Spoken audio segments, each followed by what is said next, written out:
Sir ನಮಸ್ತೆ. Sir ನಮಸ್ಕಾರ sir. ತಮ್ಮ ಹೆಸರು? ಅಮರೇಶ್ ಅಂತ ಇಲ್ಲಿಂದ ಬಂದಿರೋದು? ಕೊಪ್ಪಳ ಜಿಲ್ಲಾ ಕುಷ್ಟಗಿ ಸರ್. ಕೊಪ್ಪಳ ಜಿಲ್ಲೆ ಕುಷ್ಟಗಿ ತಾಲೂಕು. ಓಕೆ. ನಮ್ಮ ಸ್ವದೇಶಿ ದಿಶಾ ಕೇರಾಮೃತ ಉತ್ಪನ್ನ ಬಳಸಿದ್ರಲ್ವಾ? ಬಳಸಿ ಸರ್. ನಿಮ್ಗೆ ಯಾವ್ದಕ್ಕೋಸ್ಕರ ಬಳಸಿದ್ರಿ? ಏನ್ ರಿಸಲ್ಟ್ ಬಂದಿದೆ ಸರ್? ನನ್ಗೆ ನಮ್ಮ ಫ್ರೆಂಡ್ ಒಬ್ರು ಶಿವಣ್ಣ ಅಂತ ಹೇಳಿದ್ರು. ಓಕೆ. ಅವ್ರು ನನ್ಗೆ ಗೊತ್ತಿರಲ್ಲ, ಯಲಬುರ್ಗಿಯಲ್ಲಿ ಮೀಟಿಂಗ್ ಇದೆ ಬಾ ಅಂತ ಹೇಳಿದ್ರು. ನಾನು ಒಳ್ಳೆನಕಲ್ಲಿ ಹೋಗಿದ್ದೆ, KB ಶೆಟ್ಟರ್ ಕಡೆ ಅಲ್ಲಿ ಭೇಟಿ ಆದೆ. ಓಕೆ. ಮೀಟಿಂಗ್ ಇದ್ದಲ್ಲಿ ನನಗೆ ಕೊಬ್ಬರಿ ಬಗ್ಗೆ ಎಲ್ಲ ಮಾಹಿತಿ ತಿಳ್ಕೊಂಡೆ. ಓಕೆ. ಡಿಸೆಂಬರ್ 12ರಿಂದ ಇವತ್ತಿಗೆ 2 ವರ್ಷ ಆಯ್ತು. ಓಕೆ. ನನಗೆ ಮೊಣಕಾಲು ನೋವು ಮತ್ತು ಮೂಲವಾದಿ, ಓಕೆ. ಆಮೇಲೆ ನೆಕ್ಸ್ಟ್ ಸ್ವಲ್ಪ ದಮ್ ಹಾಕಿತ್ತು ನನಗೆ. ಓಕೆ. ಅದನ್ನ ತಗೊಂಡು ನಾವು ಉಪಯೋಗ ಮಾಡಿದೆ.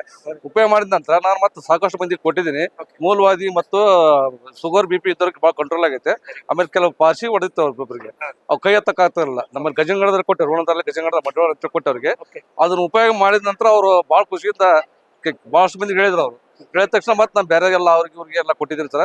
ಅದರಿಂದ ತೊಗೊಂಡ್ರಿಂದ ಏನು ತೊಂದರೆ ಇರುತ್ತೆ, ಆರಾಮ ಇರ್ತದೆ ಸರ್, ಜೀವನ ಆರಾಮ ಇರ್ತದೆ ಸರ್. ನನಗೆ ಮೆಟ್ಲು ಹತ್ತಕ್ಕಿದ್ರು, ಪಂಟ್ರಿಗೆ ಹತ್ತಕ್ಕಿದ್ರು ಸರ್. ಎಣ್ಣೆ ತೊಗೊಳ್ಳೋದ್ರಿಂದ ದಿನ 2 ಟೈಮ್ ತೊಗೊಂತಿದ್ದೆ, ಬೆಳಗ್ಗೆ ಸಾಯಂಕಾಲ ತೊಗೊಂಡಾಗ್ಲಿದ್ದ ಈಗ ಆರಾಮಾಗಿ ಅಡ್ಡಾಡ್ತೀನಿ, ಆರಾಮಾಗಿ ಇರ್ತೀನಿ ಸರ್.